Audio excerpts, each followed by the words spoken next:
Hola, buenos días. Mi nombre es Michael Ochoa, soy profesor de estadística del Departamento de Business Analytics aquí en la Universidad Europea.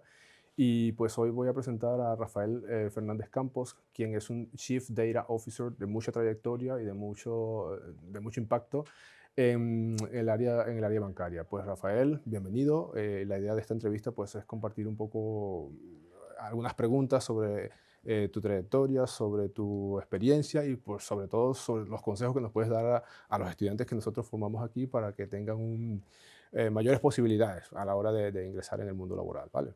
Ok, muchas gracias. Encantado de tenerte aquí. Pues entonces, Rafael, la primera pregunta que te quiero hacer es básicamente si tú, desde tu posición de mando tan alto que estás ahora mismo, eres capaz de detectar, por ejemplo, esas brechas típicas que hay entre la academia y el business world, o sea, el mundo de los negocios. ¿Qué brechas destacarías tú? ¿Qué nos recomendarías a nosotros como institución mejorar para que esa brecha pues se acorte o esas brechas pues se acorten y que los estudiantes salgan pues lo mejor preparados para el mundo laboral? Bueno, pues es una buena pregunta que siempre en la universidad se ha hecho, ¿no? ¿Cómo es posible reducir ese gap, ¿no? Yo creo que facilitáis en la Universidad Europea, de hecho facilitáis prácticas en empresas y esto ayuda mucho a que esto suceda, pero nunca vamos a evitar que alguien que entra recién de la universidad pues tenga una serie de carencias que la gente que ya lleva tiempo trabajando no va a tener, Correcto, lógicamente. correcto. Eh, pero esto es inevitable, siempre va a suceder. Ujú. Entonces, yo creo que los alumnos, y hablando de temas de datos, ¿no?, que es lo que yo más sé, Correcto. es verdad que hay muchos alumnos que vienen con unos conocimientos muy buenos, algunos con unos conocimientos no tan buenos, pero incluso los que vienen con unos conocimientos muy buenos, les falta una cierta aplicación práctica a la realidad de la compañía, Correcto. ¿no? Vale. Entonces, ¿yo qué recomendaría? Pues primero, humildad. Es decir, los alumnos cuando lleguen a una compañía tienen mucho que enseñar, pero también tienen mucho que Que aprender. aprender. Y Ujú. luego, a lo que se va a dedicar un alumno que acaba la universidad y empieza a trabajar en algo, después de 5, 10, 15 años, muy probablemente no se va a parecer en nada a lo que Ujú. empezó y, por supuesto, no se va a parecer en nada a la Correcto. idea que él podía tener de a qué podía trabajar. Por lo tanto, creo que la universidad no es el fin de Ujú. los estudios. Hay que estar constantemente actualizado, constantemente aprendiendo y en términos de analytics y de datos y de Ujú. información, pues muchísimo más, porque esto cambia cada año, Cada rato. cambia cada día, ¿no? Y Ujú. no tener ningún miedo de equivocarse, de hacer cosas diferentes, nuevas y cometer errores, porque es la manera de aprender. Correcto, correcto, perfecto.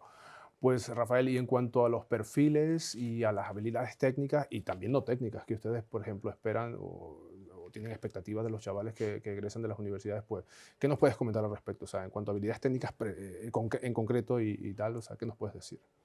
Bueno, las habilidades técnicas van a ser importantes en el sentido de que para cualquier trabajo se Ujú. va a necesitar tener una cierta idea de unas ideas básicas de datos y de modelos analíticos. Es Ujú. decir, nadie va a entender en el futuro que un médico de familia no sepa cómo usar un modelo analítico de reconocimiento de imagen. Esto Correcto, nadie lo va a entender. correcto. Nadie va a entender que el CEO de una compañía no comprenda las implicaciones y las complejidades que tiene Ujú. implantar una estrategia de datos. Nadie va a comprender que un psicólogo no se ayude de datos, Ujú. digo no ahora, pero de aquí a Exactamente. unos años nadie va a entender un psicólogo que no entienda cómo pueden los datos ayudarle utilizando estadística, ¿no?, ya que tú eres Ujú. profesor de estadística, para ayudar a comprender a las personas y encontrar patrones. Es decir, Correcto. todos, en cada uno de los trabajos que vamos a hacer, yo tengo un hijo estudiando Derecho, pues le he dicho que tiene que aprender Python, que Claro. tiene que aprender a conocer las herramientas analíticas. Luego no va a ser el mejor programador del mundo, no lo va a ser, pero sí que tiene que ser capaz de utilizar todas esas herramientas Ujú. para mejorar su trabajo. Es decir, esto Claro. es algo que se dice mucho.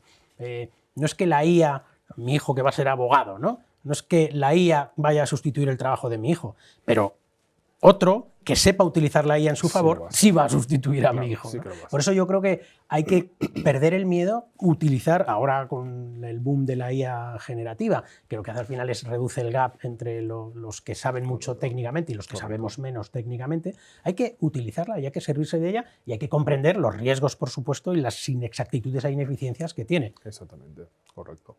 Perfecto, Rafael. Y una pregunta que me surge así. en cuanto al mercado laboral español, ¿has visto una evolución, o sea, muy dramática? ¿Has visto algún pico en áreas estratégicas o simplemente vamos plano? ¿Cómo va el mercado laboral en España? O sea, No, el mercado laboral es cambiante, tremendamente cambiante. Hay profesiones que, bueno, yo mismo, ¿no? O sea, a mí me nombraron Chief Data Officer en el año 2015. Era uno de los primeros Chief Data Officers que había en España. Cuando me lo ofrecieron tuve que buscar en Google, ya existía Google, ¿vale? Hace 15. Tuve que buscar en Google qué significaban las siglas porque no lo sabía. Era un trabajo que 5 años antes simplemente no existía. Esto le va a pasar a los chavales que acaban la carrera. Entonces, ¿qué se está pidiendo? Pues fíjate, yo creo que la cosa más importante es adaptabilidad.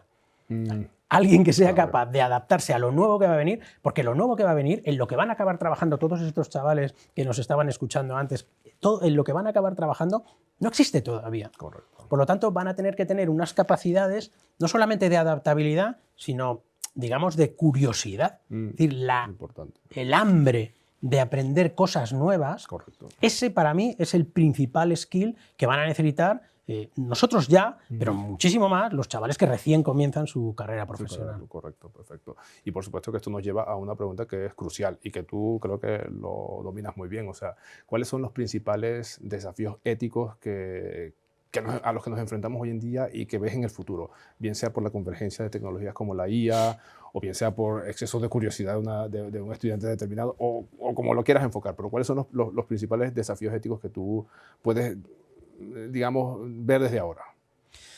Pues sí, bueno, esto de la IA es como lo de los héroes de Marvel, ¿no? Tienes un gran poder, pero que conlleva una gran responsabilidad, ¿no? Es verdad que antes nos preocupaba de todos estos avances de digitalización, vamos a llamarlo, ¿no?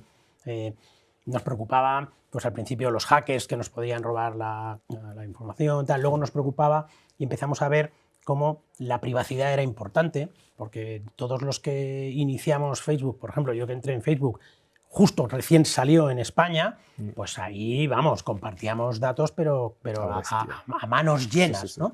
Y ahora ya, más o menos todos somos conscientes que ojo con lo que compartes, que puede causarte problemas, ¿no? Ahora empezamos a comprender el concepto de manipulación. Es decir, con asuntos como el de Cambridge Analytica en las elecciones americanas, empezamos a comprender el inmenso poder que tienen los algoritmos para torcer voluntades, para manipular voluntades. Porque hasta ahora, pues sí, eran los políticos, la prensa, pero digamos que estaba mucho más acotado. El poder para manipular sobre la base de información era inferior, pero ahora mismo ese poder es inmenso. Entonces, todos tenemos el deber de usar la IA, pero comprender los riesgos que tiene en términos de manipulación, en términos de discriminación. Y todo esto es lo que la Responsible AI Act de la Unión Europea, que se publicó en agosto, porque ahora ya en febrero, estamos empezando, en febrero del año 2025, estamos empezando a cumplir, es lo que intenta proteger. Hay muchas críticas sobre si esto va a poder traer menos competitividad a Europa, pero es que Europa es así.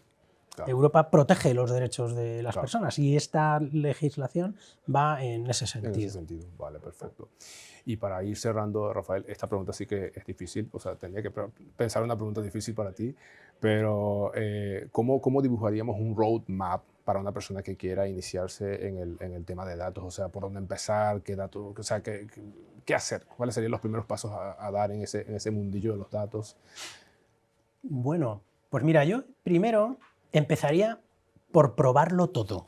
Vale. Es decir, sale una nueva herramienta para... No, ChatGPT, no, yo ya me siento cómodo con ChatGPT. No, amigo, no. Tienes que probarlas todas. Claro.